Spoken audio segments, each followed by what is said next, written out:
Hey guys, Ponce here, and just a slight update on the whole Deadeye thing I made a video on yesterday.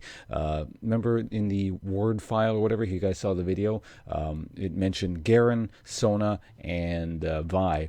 Well, turns out they do indeed have something to do with this whole teaser thing, as GIFs for them have been discovered on the Chinese League of Legends website. That's what they look like here, just kind of around me there. We're doing the Brady Bunch thing. So yeah, I find that curious simply because I wasn't sure if they were actually related and maybe just thrown into the file for whatever reason. Simply because, well, these champions really have very little to do with each other, at least on the surface. Unlike the previous teaser, which messed with champion info pages, which was the Callista, who had the fairly, I don't know, clear connection of vengeance or betrayer thing between all the champions. Actually, at the time, I kind of was theorizing it had something to do with like use of sort of or the sudden attainment of pseudo forbidden powers, which technically all those champions have in common, but they went with the vengeance route. So I don't know. Perhaps there's something here. For those of you wondering, there's nothing concrete yet. So just why don't we speculate about this? Because I have nothing better to do. So I sat there thinking about, well, like, what do these champions have in common? Now, this isn't guaranteed. This is a champion teaser, a new champion teaser at this point. It could be still a skin line, but, doesn't hurt to think what they have in common, I suppose. Actually, I saw in one of my comments somewhere that they have the commonality, between all of them, that all these champions are adopted except Garen, which is incidentally kind of a common theme when you go between these champions. They have certain things in common, and then you lead to except for Garen, which is probably a function of him just having vague, very old lore. Actually, so does Sona. Sona's lore is also relatively old as well. Vi's and Zed's are slightly newer, if I recall correctly. But, yeah, so they're all adopted except Garen. And then I think the person, I forget your name, but, if you're watching this video, you know who you are, said, like, well, maybe Garen was actually adopted and no one told him, or, because he does have the sister Locks. But anyway, what was the other thing? Is all of them also have like a specific focal point for their power, like sudden power upgrade kind of thing, except for Garen, at least according to his lore. Zed gained that shadow stuff out of that box, and he suddenly became a lot more powerful. Sona was just an orphan girl until she learned how to use that étoile thing, like the lady taught her how to use it. Vi was just kind of a thief until she rigged the hex tech thing to turn them into giant punching thingers. And then Garen's just a dude with a sword, and that's never really mentioned why he's just like a killing machine. Maybe he just works out and he lifts or something, I don't know. Now, the other thing is they all have possible regret/breaks from the past, sort of. Except sort of from Garen again. Like, Zed used to be like a proper student of the ninja school or whatever, and then he had that falling out with the master, and then he basically turned to the dark side and became a Sith or whatever.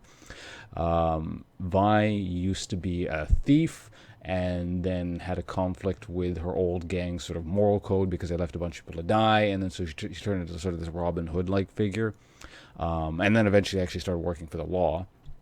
Sona, she's a bit of an issue with this as well, but she does like have this thing where it's like she was adopted, or she was just kind of this nobody in an orphanage, and then was adopted by some lady who's actually never really explained what her deal is in the lore as far as I can tell, and then just became this crazy music slinging thing that can heal and destroy.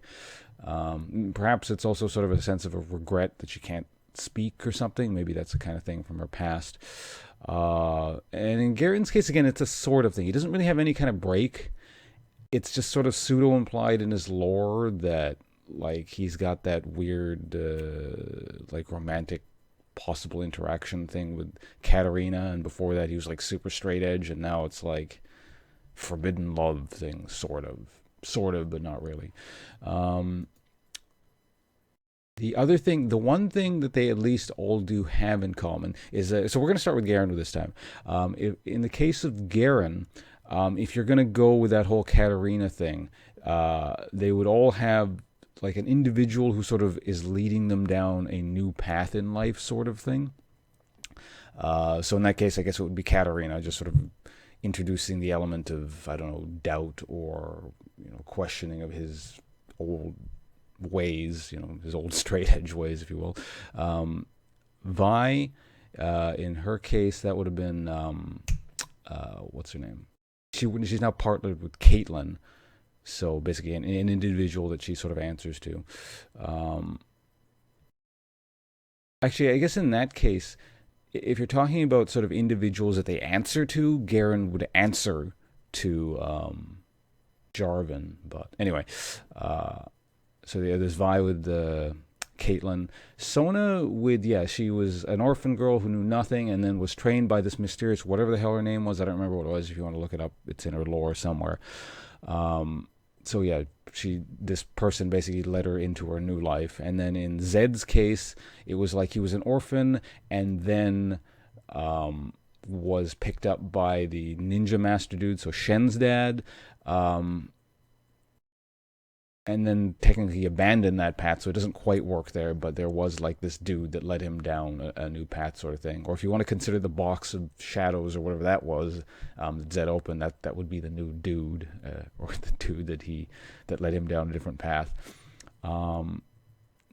So in just kind of along those lines, if you're going to continue reasoning with that, they would all have sort of particularly strong desires in relation to their pasts or conflicts of ethics and sort of an internal moral compass, sort of in that kind of psychological thing with all these champions, I guess. In the case of Garen, if you're going to go with the Katarina thing, there's that. There's this sort of the duality between lawbreaker and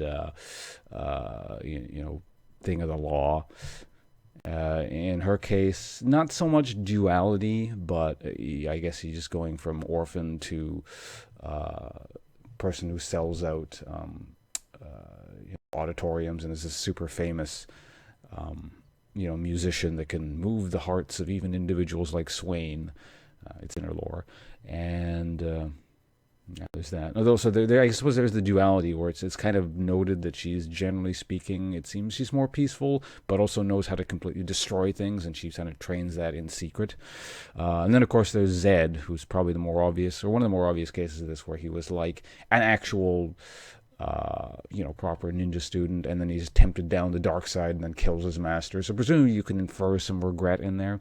In fact, like there is that one part where he's like, his old master tries to take him back in and says, hey, you need to go deal with the box to confront your whatever, and I'll lead you back down the path of, balance. And then they go in and they don't tell you what happens, and there's like a scream, and then he shows up with the old master's head. So you're not actually told what happens in there. If you want to check it out, you go read the lore. But anyway, there's all that going on there. Now, what does this mean in relation to, in theory, if this is a new champion, possibly Deadeye as either an actual name or a code name or whatever, maybe some sort of champion that plays off of the regrets or the internal conflicts or just general traumatic past or something along those lines of enemy champions. It seems like the kind of thing that would be introduced to the mechanic. I mean, I could see something like that. Now, this is, again, just pure speculation and probably worthless because Riot will just tell us eventually. But, it was something to do for the time being. Just kind of my train of thought. I didn't spend a hell of a lot of time on this because, if I was really keen on this, I'd go through, all the other champions. And if we're going to be super scientific about it, well, not scientific, but you get what I mean. You'd go through every single champion and look for better instances of this and see if they would fit in. Of course, that's not a foolproof method either because Riot can do whatever they want. So even if there is a better instance of something that fits with my theory, they may just choose not to use it or, whatever. So yeah, I'm going to stop rambling on and actually go stream now. So thanks for watching, guys. Usual thing, description below contains twitch.tv/Ponce. And, of course, as soon as there's more information on what the hell's going on here with the Deadeye thing, videos from me, the usual deal. Thanks for watching.